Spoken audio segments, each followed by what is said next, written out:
शाम के नाज़रीन, प्रोग्राम खबर से खबर बिन नादिया मिर्ज़ा में खुश आमदीद। नाज़रीन, एक अहम तरीन डेवलपमेंट वो ये कि वाइस चेयरमैन पाकिस्तान तहरीक इंसाफ शाह महमूद कुरैशी को उनकी रिहाइशगाह से आज गिरफ्तार कर लिया गया और जो इत्तलात मौसूल हुई उनको सैफर केस में गिरफ्तार किया गया।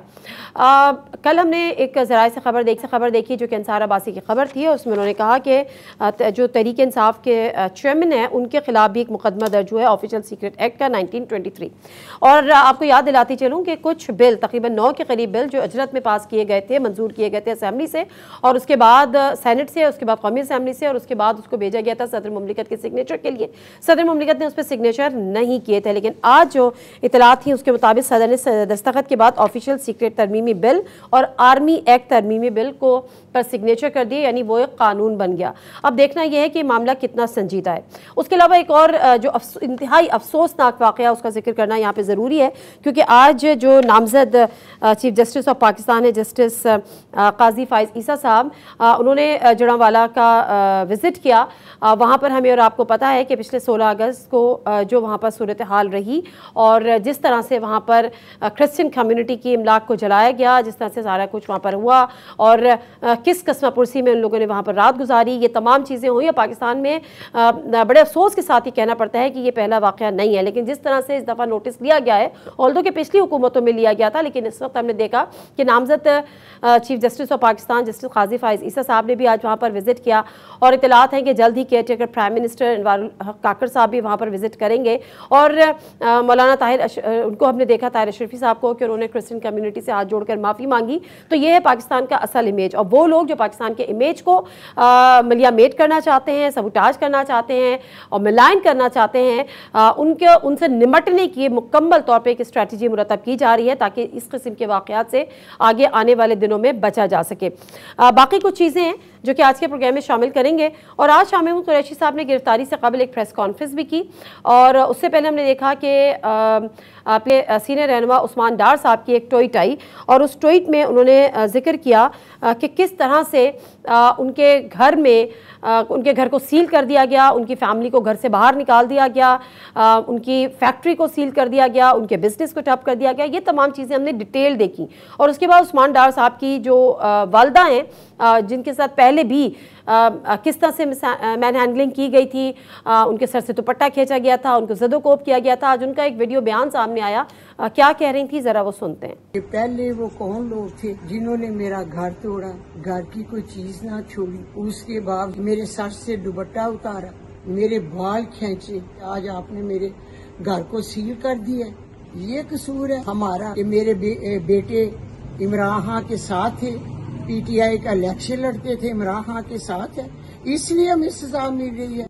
शाह महमूद कुरैशी साहब ने आज प्रेस कॉन्फ्रेंस की अपनी गिरफ्तारी से कबल, और ऑल्दो कि शाह महमूद कुरैशी साहब की जो गिरफ्तारी हुई है वो बताया गया है कि वो सैफर केस में है, लेकिन उन्होंने 2-3 बड़ी इंपॉर्टेंट बातें की। एक तो जो उन्होंने कहा कि जो बातें हो रही हैं कि पार्टी के अंदर जो है ग्रुपिंग हो रही है या एक दूसरे पर एतमाद नहीं किया जा रहा, उसकी उन्होंने नफ़ी की। साथ ही उन्होंने कहा कि ऐसी कोई नहीं है कि पार्टी पर कब्जा करने की कोशिश हो रही है, जो चेयरमैन है वो चेयरमैन रहेंगे। लेकिन उसके बाद उस्मान डार के घर में जो कुछ उनके साथ हुआ उस पर भी उन्होंने कुछ ख्यालात का इजहार किया। क्या कह रहे थे वो भी सुनते हैं। उस्मान डार साहब, उनकी बूढ़ी वालदा बहू बेटियों के साथ जो सलूक बरता गया है उसका ना कोई कानूनी जवाज है ना कोई इखलाकी जवाज है, और उसकी जितनी मजम्मत की जाए वो कम है। काकड़ साहब से कहूंगा, आपका पहला बयान आया था कि आप इंश्योर करेंगे शफाफ इंतखाबात। क्या इस माहौल में शफाफ इंतखाबात मुमकिन है? मैं इलेक्शन कमीशन ऑफ पाकिस्तान से मुतालबा करूंगा कि क्या आप ये जो हालात हैं इसको आप लेवल प्लेइंग फील्ड तस्वुर करते हैं? और अगर नहीं करते, तहरीक इंसाफ ने फैसला किया है कि हम ये जो एक डिलेइंग टैक्टिक हमें दिखाई दे रही है और 90 दिन से आगे बढ़ने की जो कोशिश है, हम इसे चैलेंज करने का इरादा रखते हैं सुप्रीम कोर्ट में। प्रोग्राम में इन चीज़ों को शामिल करेंगे। हमारे साथ कुछ ही देर में ज्वाइन करेंगे कमरुज़्ज़मा कायरा साहब, पीपल्स पार्टी के सीनियर रहनुमा हैं, सीसी के रुकन भी हैं। उसके अलावा फिरदौस आशिक अवान साहबा से भी गुफ्तगू करेंगे। आने वाले इलेक्शन में कितनी तैयार है उनकी पार्टी और किस किस से उनका मुकाबला है और पीटीआई का फ्यूचर क्या होगा, और सैफर केस पे हकीकत क्या है, वो उस हवाले से क्या कहती हैं। और आखिर में जो पार्टी के अंदर कोर पार्टी की जो कमेटी है पीटीआई की, उस पर भी बातें हो रही हैं कि उस पर भी सवाल उठाए जा रहे हैं। तो शुएब शाहीन साहब हमारे साथ होंगे। मुख्तसरन ये कि अभी जो 3 अहम सवाल हैं वो मैं आपके सामने रख देती हूँ, फिर प्रोग्राम का हम बाकायदा आगाज़ करेंगे। सवाल नंबर 1, आम इंतखाबात में ताखीर पर मुस्लिम लीग नून बज़ाहिर मुतमईन मगर पीपल्स पार्टी परेशानी का शिकार। राना सनाउल्लाह की जानिब से इलेक्शन कमीशन के ऐलान के बाद पीपल्स पार्टी का एतराज़ बाद का ख्याल करार, क्या वाकई ऐसा ही है? सवाल नंबर 2, सैफर केस में चेयरमैन PTI के खिलाफ ऑफिशियल सीक्रेट एक्ट के तहत मुकदमा दर्ज और आज शाह महमूद कुरैशी की गिरफ्तारी, क्या मामला वाकई संगीन हो चुका है? और आखिरी सवाल, तहरीक इंसाफ की कोर कमेटी में गद्दारों की मौजूदगी का इंकशाफ। गद्दारों ने कोर कमेटी इजलासों की रिकॉर्डिंग मुखालफिन और मीडिया तक पहुंचाई। कोर कमेटी के मेंबर तर्जुमान लीगल अफेयर्स शेर अफजल खान मरवत का बड़ा दावा। मरकजी क़यादत का शेर अफजल खान की ट्वीट का नोटिस, असल हकीकत है क्या? मुख्तसर सा ब्रेक ले लेते हैं। ब्रेक के साथ वापस आएंगे तो कमरुज़्ज़मा कायरा साहब हमारे साथ होंगे, हमारे साथ रहिए। जी नज़ीर, प्रोग्राम में एक दफ़ा फिर आपको खुशामदीद। और जिस तरह से ब्रेक पे जाने से कबल आपको आगाह किया था कि ब्रेक के बाद हमारे साथ मौजूद होंगे कमरुज़्ज़मान कायरा साहब, जो कि पीपल्स पार्टी के सीनियर रहनुमा तो है ही, लेकिन उसके साथ साथ former adviser to PM for Kashmir and GB, member CEC Pakistan Peoples Party. अस्सलाम वालेकुम कायरा साहब। जी वालेकुम अस्सलाम। कायरा साहब, बहुत सारी सियासी बातें कर रही हैं, लेकिन उससे पहले एक अहम तरीन डेवलपमेंट, और वो ये कि शाह महमूद कुरैशी साहब की एक दफ़ा फिर गिरफ्तारी। और अभी जो गिरफ्तारी हुई है उसमें ये चीज़ सामने आई है कि उनको जो साइफर केस में उनको गिरफ्तार किया। और कल ज़राए से ये खबर चल रही थी कि जो PTI के चेयरमैन हैं उनके खिलाफ भी मुकदमा एक सीक्रेट एक्ट के तहत दर्ज किया गया है। और आज हमने देखा कि सदर पाकिस्तान ने उस बिल पर जो पहले साइन नहीं किए थे उस पर भी आज उन्होंने सिग्नेचर कर दिए हैं, ऑफिशियल सीक्रेट तरमीमी बिल, जिस पे काफ़ी लोगों ने एतराज़ भी किया था, जिसमें रज़ा रब्बानी साहब भी मौजूद थे, शामिल थे, और PMLN के भी सेनेटर इरफान सिद्दीकी साहब शामिल थे। तो अब जो आज शाह महमूद साहब की गिरफ्तारी है, किस तरह से आप उसको देखते हैं? जहाँ तक बिल है उसके बारे में तो सिर्फ इतनी गुजारिश है कि उसके अंदर जो कोर्सिव मेजर्स या उसका मिस यूज था उसके ऊपर हमारे तहफ़्फ़ुज़ात थे कि स्पेशल कवानीन जब भी बने हैं ये सियासी लोगों के खिलाफ इस्तेमाल हुए हैं, लिहाजा उसके मिस यूज को रोकने के लिए जो सेफ्टी क्लाजेस थी वो डाल दी गई और जो उस पे से सख्त क्लाजेस थी वो निकाल दी गई जिन पे तहफ़्फ़ुज़ात थे, और एक रिक्वायरमेंट के मुताबिक एक कानून बन गया। अब उसका मिस यूज़ रोकना चाहिए, आप भी रोकेंगे, हम भी रोकेंगे। जहाँ तक ताल्लुक ये है कि आज गिरफ्तारी हुई, मैं क्योंकि अपनी कंस्टिट्यूंसी में हूँ, मेरे इल्म में नहीं है, और उनको क्या चार्जेस हैं, क्या इश्यूज हैं, ये अब गवर्नमेंट का कोई तर्जुमान बता सकता है, मेरे इल्म में नहीं है कि मैं उस पर कोई तबसरा कर सकूँ। सर, ये जो साइफर का मामला है, और आपको पता है कि पहले ये मामला बहुत ज़्यादा उठा, साइफर है, साइफर नहीं है, किस मकासद के लिए था, इस साजिश थी, मुदाखलत थी, इस बहस से कई ज़्यादा। उसके बाद एक इंटरसेप्ट की स्टोरी जिसने ये तस्दीक की कि जी साइफर था, और फिर चेयरमैन PTI का ये कहना कि साइफर उनसे गुम हो गया था। आपकी नज़र में अब अगर शाह महमूद कुरैशी साहब की गिरफ्तारी भी इसी केस में हो गई, किस हद तक संगीन हो सकता है ये मामला, कितना हसास नौयत का है? देखिए, साइफर तो था, साइफर तो एक खतो किताबत होती है जो कोडेड लैंग्वेज में होती है, और उसके अंदर कितनी सेंसिटिविटी है कितनी नहीं है, वो कोडेड लैंग्वेज के अंदर आने वाला खत साइफर कहलाता है। वो तो अपनी जगह मौजूद है और उसी पे बहस होती रही और इसी पे ये बात आती रही कि उसमें कोई ऐसी बात नहीं है जो खान साहब को धमकी आमेज हो। ये बात कोई छुपी हुई तो नहीं है, लेकिन उनको किस केस में उनको साथ अटैच किया गया है मैं तो अब गवर्नमेंट से नहीं पूछ सकता। ये तो गवर्नमेंट का कोई तर्जुमान आपको बता सकता है, या जिन्होंने गिरफ्तार किया है FIA ने, कि उनको किस बुनियाद पे गिरफ्तार किया गया है। जब तक वो क्लियर ना हो उसके ऊपर कोई बात करना, क्योंकि ये खालसतन कानूनी और संजीदा मामला है, लिहाजा इस पर तुक्का मारना मुनासिब नहीं है। ठीक है कायरा साहब, जब आप लोग हुकूमत में थे तो उस वक्त कुछ लोग ये बातें करते थे, कुछ ज़राए से ये बातें आती थी कि जी कुछ अरसे की बात है और उसके बाद तमाम के आज जो है वो तहरीक इंसाफ इलेक्शन मांग रही है, कल तमाम सियासी जमातें जो हैं वो सफारा होंगी और वो सब मिलकर इलेक्शन मांगेंगी और वो पूरा होता नज़र आ रहा है। आज जो तहरीक इंसाफ पंजाब और KP में इलेक्शन मांगती थी या बाद में वफाक में भी उससे पहले उनका मुतालबा था, आज उसकी सिफ में आप भी शामिल हो रहे हैं। अभी आपको निकले हुए दिन कितने हुए हैं? क्या आपको अंदेशे हैं जो आपको लगता है कि इलेक्शन नहीं होंगे और इलेक्शन वक्त पे होने चाहिए? आपको लगता है कि ताखीर की तैयारी कर ली गई है? तो हम तो कोई किसी खर्चे का शिकार नहीं है। हमने तो बिल्कुल आपके सवालों के जवाब में कहा, आपने आपके मीडिया के सवाल थे कि जी क्या इलेक्शन आपको 30 डेज में या 90 डेज में होते नजर आते हैं, कोई डिले तो नहीं है। तो उसके ऊपर लोगों ने अपनी अपनी राय दी है, और उसके ऊपर जमात की तरफ से तो कोई रिस्पांस इस तरह नहीं आया। अब देखें ना, मैं आपके प्रोग्राम में बैठा हूँ, अब आप मुझसे सवाल कर रही हैं, तो आप इन सवालों के जवाब के लिए मैंने अपनी पार्टी की कोई पॉलिसी तो वजह नहीं कराई, मैंने अपनी जमात से कोई डिस्कशन करके बात तो नहीं पूछी। सो ये ऐसे इशू नहीं होते जिसपे जमात की पॉलिसी आए। जमात पॉलिसी मैटर्स को डील करती है, ये तो इश्यूज हैं। मुझे इस पे कोई ऐसा खदशा नहीं है कि इलेक्शन डिले होंगे। मेरा ये शक ज़रूर है, शक नहीं बल्कि ये यकीन ज़रूर है कि अगर मरदमशुमारी, जो कि नई मरदमशुमारी के तहत इलेक्शन होने जा रहा है, तो अब उसकी वजह से इलेक्शन में तकरीबन 3 माह का ताख़ीर का अमल जो है वो होने जा रहा है, और इलेक्शन जो है वो फरवरी में होते नज़र आते हैं। फरवरी से बियॉन्ड जाने की भी कुछ लोग खदशों का इजहार कर रहे हैं। मीडिया के बहुत सारे साथी ये तबसरा कर रहे हैं कि अगर पंजाब का इलेक्शन डिले हो सकता है तो ये इलेक्शन भी डिले हो सकता है, और फिर पता नहीं क्या क्या, वो एक लंबी हमारे माजी के ख्यालात है। लेकिन मैं तो पिछले 6-8 महीनों से, जब आप लोग सारे कह रहे थे कि जी ये हुकूमत अपनी मुद्दत बढ़ा लेगी, असम्बलियों की मुद्दत बढ़ा दी जाएगी, इमरजेंसी लगा दी जाएगी, फाइनेंशियल इमरजेंसी लग जाएगी, पता नहीं क्या क्या, तो मैं तो उस वक्त भी कह रहा था कि ऐसा कुछ नहीं होने जा रहा। बिल्कुल आइन और कानून के मुताबिक चीजें चलेंगी।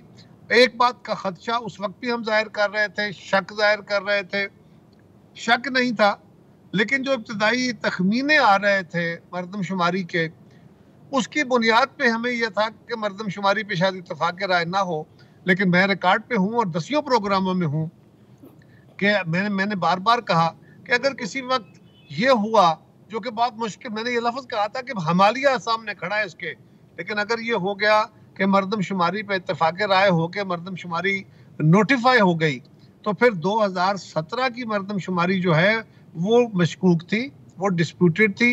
इसीलिए उसके आर्जी रिजल्ट को वो CCI से अप्रूव कराए बगैर उसको एक आईनी तहफ़्फ़ुज़ दिया गया था वन टाइम, और अगले इंतखाब से पहले नई मरदमशुमारी और नई मरदमशुमारी के बाद हल्का बंदी होती है, लिहाजा ये अमल होगा। ये बात हम बहुत पहले कह रहे थे।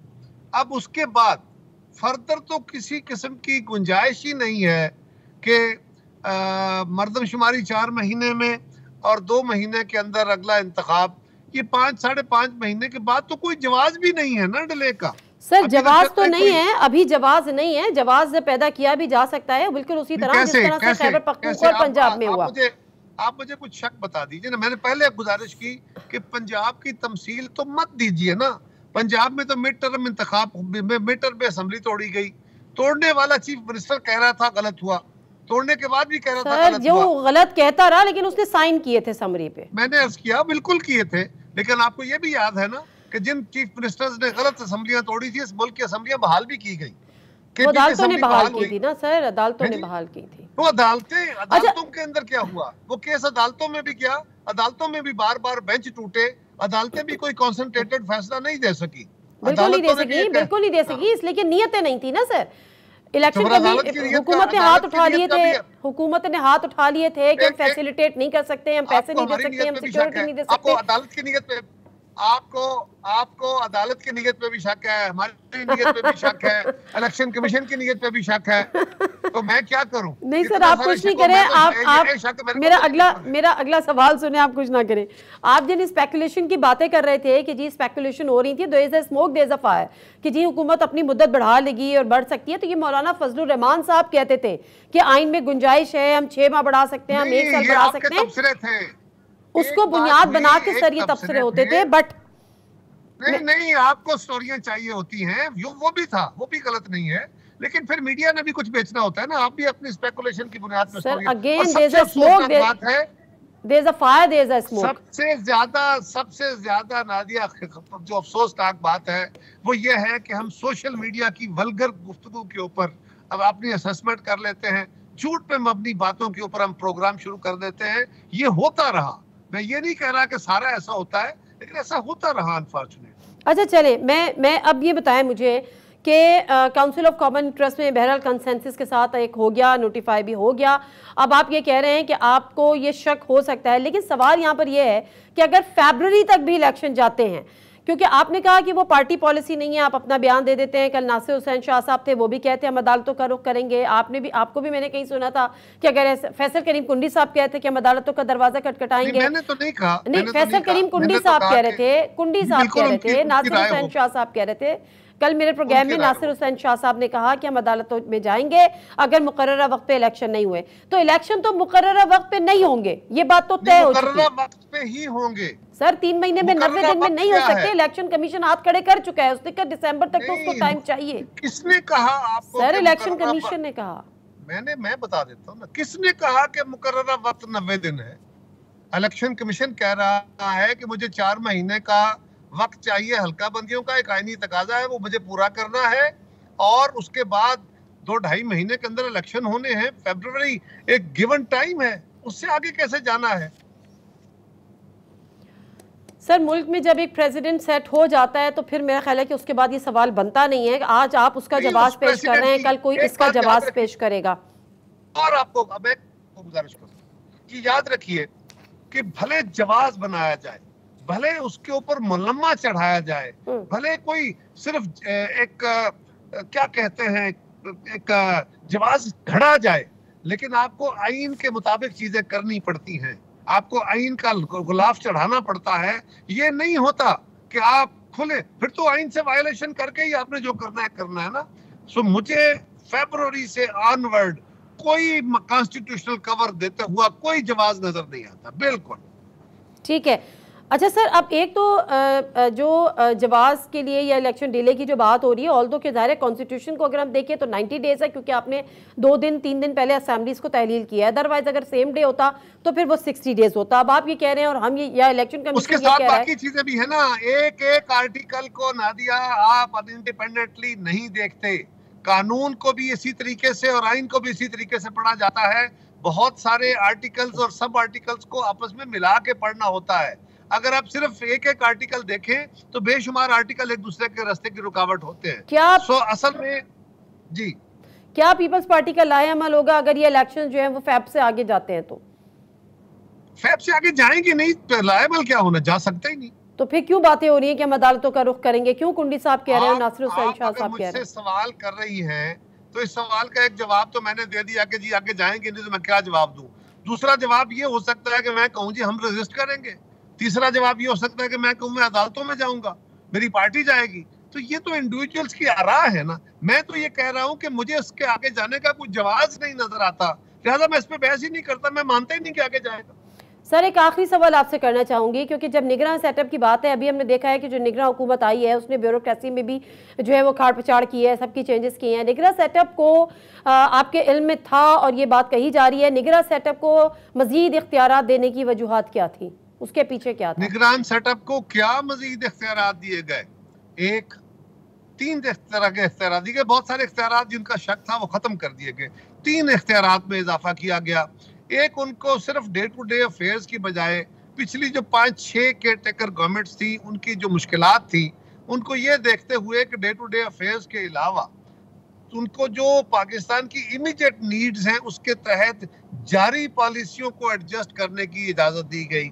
और दूसरा, उनको जो पाकिस्तान के आलमी मुआहदे हैं, जो पाकिस्तान के जो इकोनॉमी की सूरत हाल है, उसमें कोई नया मुआहदा, कोई नया कर्जा, कोई नया प्रोजेक्ट, ये तो नहीं करने की इजाजत। लेकिन अगर आपको जारी मुआहदों में कोई अमल करते हुए कोई रुकावट रास्ते में आती है, फर्ज करें ये तेल की कीमतें चढ़ी, अगर उन्होंने तेल की कीमतें चढ़ाना मजबूरी है और वो ना चढ़ाएं कि जी हमें इजाजत नहीं है, तो ये माजी में हम देख चुके हैं इस तरह के फैसलों का पाकिस्तान को नुकसान हुआ। उन तजर्बों की रोशनी में ये फैसला किया गया कि इनको सिर्फ लिमिटेड इख्तियार उसमें भी दिया गया है। ये नहीं है कि वो नया कोई एग्रीमेंट कर लेंगे, नया कोई कर्जा साइन कर लेंगे, नया कोई प्रोजेक्ट छेड़ लेंगे। नो, ऐसा नहीं है। ठीक है, ठीक है। बहुत शुक्रिया कायरा साहब आपके टाइम का। नाज़रीन, गुफ्तगू कर रहे थे क़मरुज़्ज़मा कायरा साहब। रिकॉर्डिकली वो ये कह रहे हैं और आज ये बड़े खुलकर कह रहे हैं कि किसी सूरत भी उनको ये इम्कान नहीं नज़र आता, ये इस चीज़ का अंदेशा नहीं है कि फरवरी 2024 से इलेक्शंस आगे जा सकते हैं। लेकिन बदकिस्मती ये है कि यही जमहूरी हुकूमतें बारूदी सुरंगें खुद बिछा चुकी हैं अपनी राह में और एक प्रेसिडेंट सेट कर चुकी हैं। जब आइन की क्लियर इंस्ट्रक्शंस के बावजूद, डायरेक्शंस के बावजूद वायलेशन हुई है, खैबर पख्तूनख्वा के इलेक्शन में भी, पंजाब के इलेक्शन में भी, और कल तहरीक इंसाफ थी, आज वो पीपल्स पार्टी हो सकती है और आने वाले वक्त में वो नून लीग भी हो सकती है। बहरहाल मुख्तसर सा ब्रेक लेंगे, ब्रेक के बाद वापस आते हैं। सैफर की हकीकत है क्या? सैफर की हकीकत है, उससे इनकारी कोई नहीं है, लेकिन सैफर के मंदरजात क्या थे उस पर अपनी अपनी राय है। आज शाह महमूद कुरैशी को इस अमर में गिरफ्तार किया गया है और कल एक अंसार अब्बासी साहब की एक खबर थी जिसको ज़राए से चलाया गया कि चेयरमैन PTI हैं, उन पर ऑफिशियल सीक्रेट एक्ट 1923 के तहत सैफर केस में एक मुकदमा दर्ज किया गया है। इस पर ज़रा मज़ीद गुफ्तगू करेंगे और तर्जुमान इस्तेहकाम पाकिस्तान पार्टी फिरदौस आशिक अवान साहिबा एक ब्रेक के बाद हमारे साथ मौजूद होंगी। वापस आते हैं। जिन्हें से प्रोग्राम एक दफ़ा फिर आपको खुशामदीद कहते हैं और इस्तेहकाम पाकिस्तान पार्टी की जो स्पोक्स पर्सन है फिरदौस आशिक अवान साहिबा वो हमारे साथ मौजूद हैं और उनकी पार्टी क्या तैयारियां कर रही है, इलेक्शन कब तक एक्सपेक्ट कर रही है, और इसके साथ साथ शाह महमूद कुरैशी साहब की गिरफ्तारी, क्योंकि इस पर भी कयास आराइयाँ हैं और कुछ लोगों का कहना ये भी है कि शाह महमूद कुरैशी साहब ने जो आज प्रेस कॉन्फ्रेंस की है उसमें वो चेयरमैन का साथ ना छोड़ने पर भी उनकी इरादे ज़ाहिर हुए हैं। कुछ लोगों का कहना ये भी है कि उन्होंने 2-3 दिन कबल कुछ गैर मुल्की सफ़ीरों से मुलाकात की है, जिसमें ब्रिटिश हाई कमिश्नर भी थे, कैनेडियन हाई कमिश्नर भी थे, अमेरिकन एम्बेसडर भी थे और नॉर्वे और EU के भी थे। तो किस चीज़ की असल में पादाश में उनको ये गिरफ्तारी है, उस पर ज़रा बात करेंगे। बात तो हो रही है कि सैफर में, लेकिन हकीकत क्या है? फिरदौस आशिक अवान साहिबा, अस्सलाम वालेकुम। वालेकुम अस्सलाम। अच्छा फिरदौस आशिक अवान साहिबा, ज़रा आपकी पार्टी से पहले ज़रा आपकी पुरानी पार्टी पे गुफ्तगू हो जाए, क्योंकि कहा यह जा रहा था कि जो शाह महमूद कुरैशी साहब हैं वो अंदर से बड़े खुश हैं कि जी अब चेयरमैन PTI जेल में हैं तो अब उनके बारे न्यारे हैं, वही पार्टी के सरबराह हैं। लेकिन आज उनकी प्रेस कॉन्फ्रेंस से अंदाज़ा ये हुआ कि उन्होंने बर्मला इस बात का कहा कि चेयरमैन को रिप्लेस कोई नहीं कर सकता, वही हैं, वही रहेंगे, वगैरह वगैरह वगैरह। ये जो उनकी गिरफ्तारी है ये सैफर केस ही है या ये भी उनका एक कसूर हो सकता है कि वो चेयरमैन के साथ आज भी खड़े हैं? बिस्मिल्लाहिर्रहमानिर्रहीम। मनीका, जो हसन न्याजी की गिरफ्तारी है वो कोई मामूली अचीवमेंट नहीं है। आप ये देखें कि हसन न्याजी के जो इंकशाफात हैं उसने उन तमाम सहूलतकारों, उन तमाम उस दिन के 9 मई के हदायतकारों, अदाकारों और ओवरऑल बैन अल-क़ौमी सतह पे फाइनेंसर और सपोर्टर सबको बेनकाब कर दिया। अच्छा। और शाह महमूद कुरैशी साहब भी वो 9 मई के जो सहूलतकारी थी और जो उस पूरे प्रोसेस के अंदर, क्योंकि एक उनका रोल और उनका अमल और उनका ओवरऑल जो है एज अ लीडर जिस तरह से भी उन्होंने इंस्टिगेट किया, वो कानून और अदालतें जो है उस हवाले से जवाब देंगी। लेकिन आने वाले दिनों में आप देखेंगी कि हसन न्याजी ने जो इंकशाफात गिरफ्तारी के दौरान कर दिए हैं और जिस तरह से उन्होंने उस कॉन्स्पिरेसी को और पूरा इनकलाब की और बगावत की जो दास्तान है उसको जिस तरह से फर तोते की तरह बयान कर दिया है, उसमें बहुत सारे हमारे छुपे हुए चेहरे बेनकाब होने जा रहे हैं और बहुत सारे ऐसे सफेद पोश लोग जिन्होंने अपने ऊपर लबादा उड़ा हुआ है आइन और कानून के मुहाफिज बनने का, वो लोग जो है उनकी कारस्तानियां इस गिरफ्तारी के बाद जो है वो अमली तौर पे वो सारे गठजोड़ का हिस्सा बनने जा रहे हैं। और उसमें चेयरमैन PTI जो उस सरगना के सरबराह हैं वो सबसे ज्यादा उसकी जद में आने वाले हैं, क्योंकि बुशरा बीबी हो, जमान पार्क हो या उसके साथ जुड़े जितने भी सहूलतकार जहां जहां से लाए गए, जहां जहां से वो दहशत गर्दों को इकट्ठा किया गया और जिस को फाइनेंस और सपोर्ट किया, वो सारे किरदार आहिस्ता आहिस्ता हसन न्याजी अब उसी तरह बोल रहा है जैसे कोई मुहिब्बे वतन जो है उसको अपनी गलती का एहसास होता है और उसको यकीन हो जाता है कि मेरे से वो सब कुछ करवा लिया गया जो मेरा शायद रोल नहीं था। लेकिन ये एक सेकंड फिरदौस आशिक अवान साहब, ये तो बड़ी अच्छी बात है कि उन्होंने एतराफ़ कर लिया, वो तोते की तरह बोल रहे हैं, लेकिन आपको कैसे पता चली ये सारी बातें? देखिए, ये सारी चीजें जो है, जो शाह महमूद कुरैशी की गिरफ्तारी है, शाह महमूद कुरैशी का जो साइफर का, आपको पता है कि आजम खान का जो चंद दिन पहले उन्होंने रुनमाई की है और उन्होंने जो बयान दिया है और जो उन्होंने उनके साथ जुड़े हकायक दिए हैं, साइफर हो, वो 9 मई हो, ये सारा जो है वो ऑल ऑफ सडन नहीं हुआ है, इसकी आपस में इंटरकनेक्टिविटी है। हसन न्याजी उसमें से एक किरदार है, अदाकार और भी बहुत सारे हैं। लेकिन 9 मई पे तो शाह महमूद कुरैशी साहब को गिरफ्तार करके छोड़ दिया गया था। कानून के कटघरे में आना है। 9 मई के वाक़े पे तो शाह महमूद साहब की गिरफ्तारी हुई थी, उसके बाद उनकी रिहाई अमल में आ गई थी। वो इतना अरसा पार्टी चलाते रहे, वो इतनी अरसे अहम शख्सियात से मुलाकातें भी करते रहे, और आज जो उनकी गिरफ्तारी हुई है तो ये बताया गया है FIA की टीम ने कि जिनकी साइफर केस में हुई है। आप कह रही हैं कि हसन न्याजी के बयानात या एतराफ़ात की नतीजे में हुई है? देखिए, साइफर और 9 मई को आप अलग-अलग नहीं कर सकते।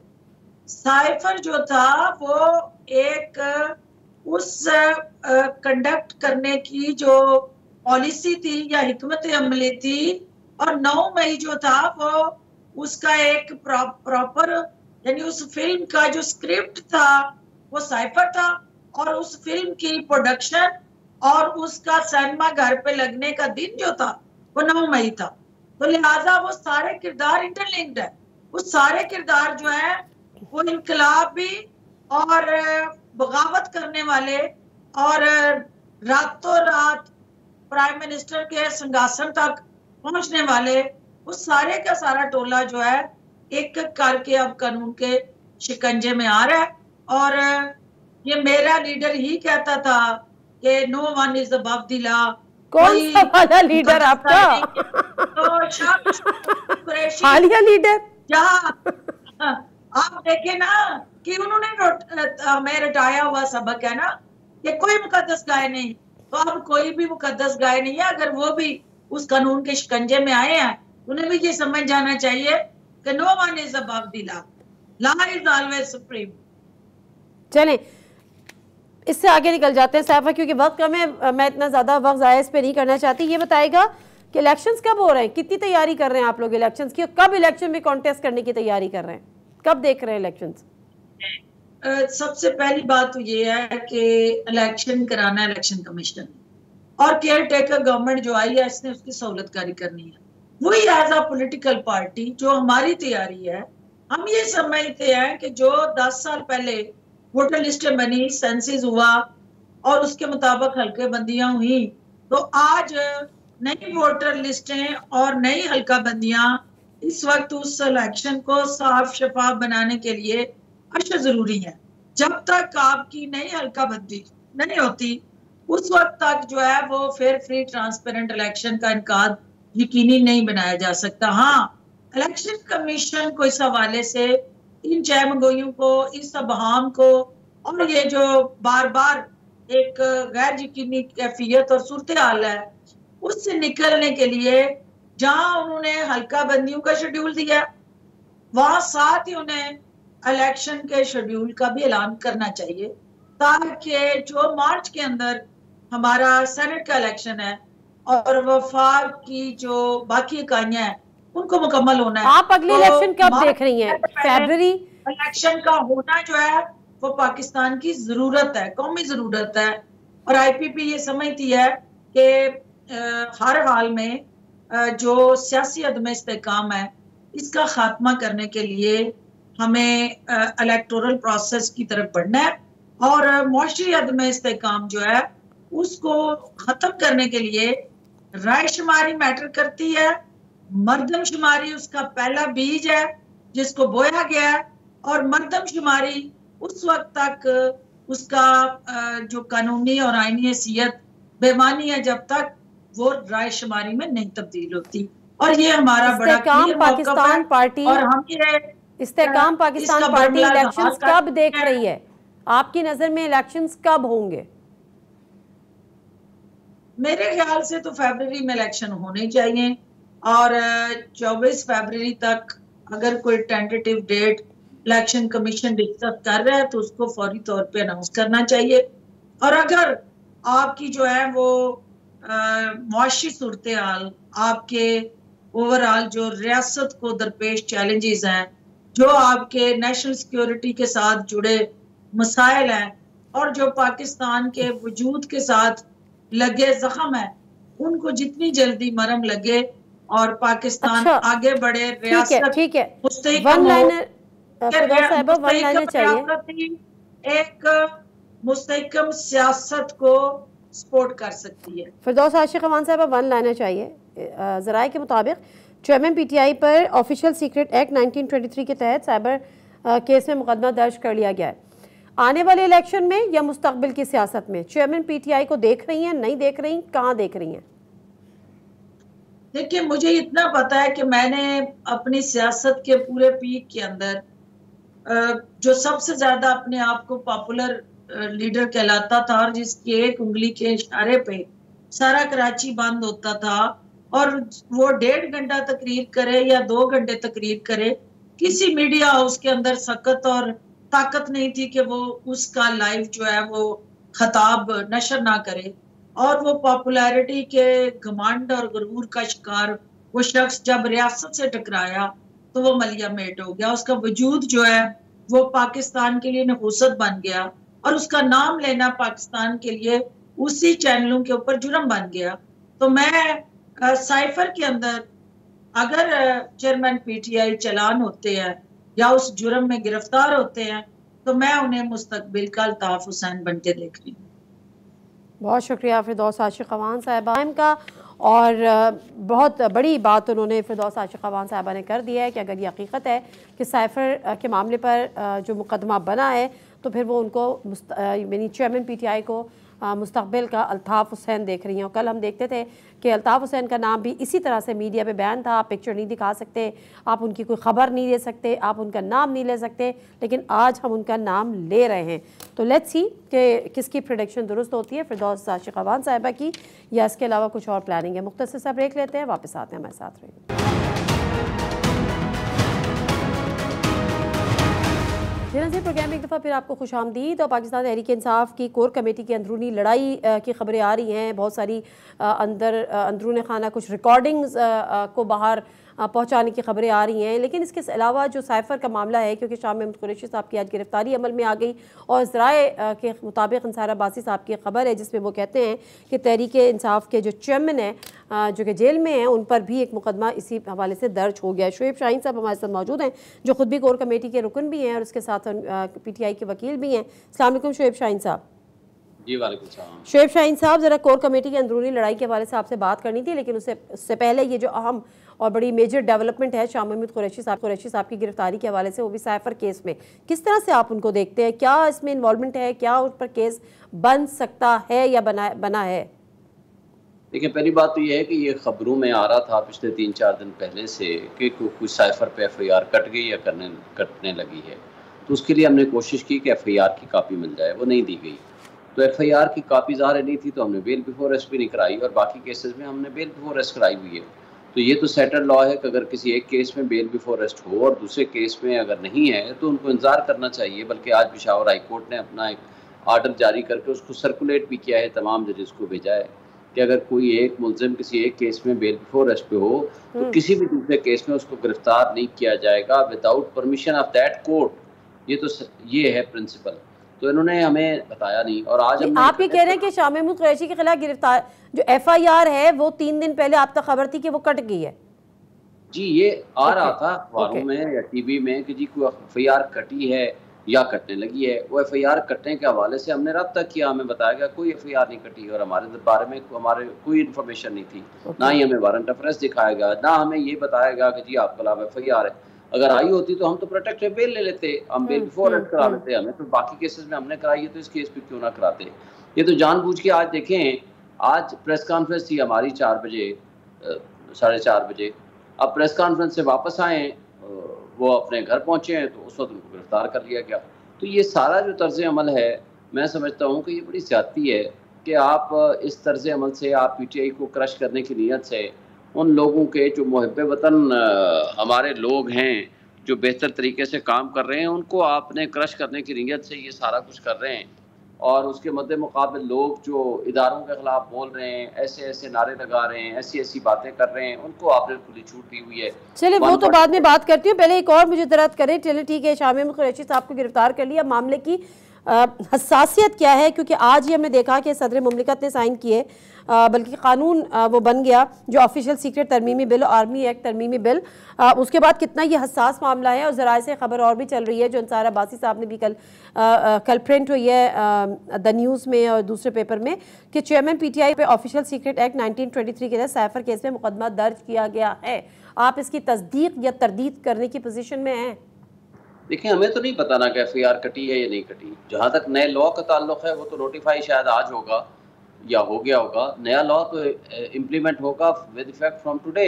वो माजी के मामलात और माजी के किसी बात के ऊपर तो उसका इतलाक़ नहीं हो सकता ना। और ये हम इसकी भी वैलिडिटी और वायरीज़ को हम लीगल टीम बैठेंगे, हम चेक करेंगे, क्योंकि कोर्ट ऑफ लॉ में हमें जाने का हक हासिल है कि अगर ये अनकॉन्स्टिट्यूशनल है या फंडामेंटल राइट्स के ख़िलाफ़ है या बुनियादी इंसानी हुकूक़ के ख़िलाफ़ वर्जी में है, तो हम इस लॉ को भी चैलेंज कर सकते हैं। लेकिन जहाँ तक ताल्लुक़ है इस वक्त के पुराने साइफर का मामला या किसी भी और इशू पे FIR कटी है, तो ज़ाहिर है उसका इससे तो ताल्लुक़ नहीं है ना। ये तो माजी की बातें, तो माजी के लॉ के तहत ही प्रोसीड होती है। माजी की बातें तो हैं, लेकिन माजी की बातों पे तो FIR करती है ना, मुस्तकबिल की बातों पे तो नहीं करती। लेकिन शुएब शाहीन साहब, मुझे ये बताएगा कि ये कितनी हसास नौयत का मामला है कि मुल्क का एक साबिक़ वज़ीर आज़म ये कहे कि एक साइफर जो कि डेफिनेटली एक कोडिंग उसकी होती है, वो उससे गुम हो गया। तो ये ऑफिशियल सीक्रेट एक्ट की वायलेशन है, और इसकी मिनिमम मैक्सिमम सज़ा क्या है? देखिए, पहली बात, हम ये पहले भी हम डिस्कस कर चुके हैं, कई दफ़ा मैंने इसकी तफसील भी बयान की है। लेकिन साइफर एक कोडिफाइड फॉर्म में आज भी मौजूद है, वो फॉरेन अफेयर्स में मौजूद है। उसके कंटेंट्स भेजे जाते हैं कि इसके अंदर वो कहा क्या क्या है। प्राइम मिनिस्टर को वो भेजे जाते हैं, प्रेसिडेंट ऑफ पाकिस्तान को, चीफ ऑफ आर्मी स्टाफ को। अब उसको कंटेंट्स उसके डिस्कस हुए 2 दफ़ा कैबिनेट मीटिंग में, और वहाँ डीक्लासिफाई करने का हुक्म हुआ, और हुक्म होने के बाद उसको नेशनल सिक्योरिटी कमेटी में रखा गया, और वहाँ ये फैसला हुआ कि वाकई डिमार्च किया जाए। एक फॉरेन स्टेट ने पाकिस्तान के मामलात के अंदर मुदाखलत की है। ये अलग बात है कि साजिश और मुदाखलत का बड़ा नहीं सर, मैं माजरत के साथ मैं इस बहस में भी पढ़ नहीं रही कि मुदाखलत थी या साजिश थी या था या नहीं था। मैं तो कोने की बात कर रही हूँ कि ये जो मुकदमा अगर दर्ज हुआ है या नहीं हुआ है, ये कितना संगीन मामला है। देखिए, इसकी कोई लीगल हैसियत नहीं है। ये principal secretary to prime minister, और प्राइम मिनिस्टर सेक्रेटरिएट में प्राइम मिनिस्टर एक क्लर्क का रोल नहीं अदा करता होता।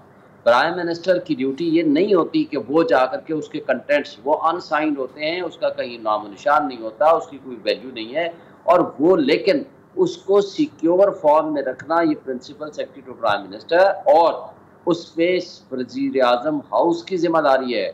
अब क्या चीफ जस्टिस ऑफ पाकिस्तान के पास अगर कुछ साइफर गया है, वहाँ रिसीव हुआ है थ्रू स्पीकर, तो वहाँ से अगर ऑफिस से कहीं से इधर उधर कर दिया, ये मिसप्लेस कर दिया, या फाइल में नहीं कोई चीज़ अवेलेबल, क्या chief justice of Pakistan available? अच्छा, मामला सिर्फ उसके खोने तक महदूद नहीं है शुएब शाहीन साहब। जो स्टोरी है उसके मुताबिक जो चेयरमैन PTI हैं, दानिस्ता खुफिया दस्तावेज के गलत इस्तेमाल में मुलव्विस थे। उन्होंने कहा क्योंकि उसके आउट ऑफ कॉन्टेक्स्ट वो बात की गई थी कि जी इसमें ये है, उसमें वो नहीं था, वो उसको भी लिंक अप किया गया इस मुकदमे से। देखिए, उसका जहाँ तक ताल्लुक है वो तो बड़ा जाहिर है, वो तो आपका कैबिनेट ने डिसाइड कर दिया, कैबिनेट ने उसको डिक्लासिफाई करने का हुक्म दिया, कैबिनेट ने उसको नेशनल सिक्योरिटी कमेटी में रखा, कैबिनेट ने नेशनल सिक्योरिटी कमेटी में रखने के बाद उसको फैसला किया कि आप इसमें डिमार्च करें। फिर नेशनल सिक्योरिटी कमेटी की दूसरी मीटिंग होती है, उसमें असद मजीद साहब को बुलाया जाता है, और वो under the chairmanship of prime minister Shehbaz Sharif होती है। फिर वहाँ शहबाज शरीफ वहाँ खड़े होकर कहते हैं कि जी धमकी आमेज गुफ्तगू थी, और फिर बिल्कुल ठीक है, बिल्कुल ठीक है। मुझे मुख्तसरन जवाब दे दे शुएब शाहीन साहब, जरा वक्त मेरे पास कम है, मैं आगे बढ़ जाती हूँ। आप कोर कमेटी के मेंबर हैं, आपके कोर कमेटी के जो तर्जुमान है लीगल अफेयर्स शेर अफजल मरवत साहब, उन्होंने कहा कि गद्दार हैं चेयरमैन पीटीआई की लीगल टीम में और कोर कमेटी के गद्दारों ने मेरी जान को खतरे में डाल दिया, उनकी कोई रिकॉर्डिंग्स हो रही हैं, वो उसको मीडिया वालों तक, मुखालफिन तक पहुंचाई जा रही हैं। सर ये क्या मामला है, क्या अंदरूनी लड़ाई है, कौन से गद्दार हैं, कौन फ़ोन की रिकॉर्डिंग्स कर रहे हैं? देखिए, पहली बात तो यह है कि वो कोर कमेटी का मेंबर नहीं है। दूसरी बात यह है कि इमरान खान की लीगल टीम का कोई एक मुकदमा भी उनके पास नहीं है, सिवाय इस बात के कि नईम साहब ने जो मुकदमा किया हुआ है उसके वो वकील हैं। और हाँ, कंसल्टेशन ज़रूर होती है, हमारी लीगल टीम में वो बैठते भी हैं, आते जाते भी हैं, लेकिन कंसल्टेशन होती है टू दी एक्सटेंट कि क्या प्रोसीजर, कैसी पिटीशन फाइल की जाए और उस पिटीशन के कंटेंट्स क्या हों और उसके अंदर क्या क्या लीगल ग्राउंड। कौन सी रिकॉर्डिंग बाहर आ गई है कोर कमेटी? मैं वही तो कह रहा हूँ कि एक लीगल कमेटी की कौन सी बात खुफिया होती है। हम तो पब्लिकली भी बात करते हैं, हम राइटिंग में भी करते हैं, लिख के देते हैं। आइन और कानून के मुताबिक क्या हमारे पास फोरम्स अवेलेबल हो जिस पे हम डिस्कस करके हम पिटीशन फाइल कर सकते हैं। इसके अलावा हमारी बात क्या तरदीद करते हैं इनके तमाम इल्जामात की? बिल्कुल हम तरदीद करते हैं। आज पीटीआई ने भी उसकी तरदीद कर दी। ये बिल्कुल फ्रिवलस बात है, इसकी कोई लीगल वैल्यू नहीं है। और वैसे भी कोई एक वकील किसी केस में हो तो वो पब्लिकली पाबंद है कि वो गुफ्तगू ना करे, ये लीगल एथिक्स के खिलाफ है। ठीक है, बहुत शुक्रिया शुएब शाहीन साहब आपके टाइम का। हम कर रहे थे शुएब शाहीन साहब ने, और जो साइफर के मामला है जिसपे ज़राए कहते हैं कि चेयरमैन तहरीक इंसाफ के खिलाफ भी उस पर केस बना है, शाह महमूद कुरैशी साहब की भी उस पर गिरफ्तारी है, लेकिन बहरहाल वो ये कह रहे हैं कोर्ट ऑफ लॉ हमारा जाना हमारा हक़ है और हम इस पर जाएंगे भी। उनको ये इत्तला मिली थी कि कोई FIR कटी है, लेकिन कॉपी तलब करने पर उनको वो नहीं मिल सकी। प्रोग्राम से दीजिए नादिर मिर्ज़ा को इजाज़त। अल्लाह हाफ़िज़।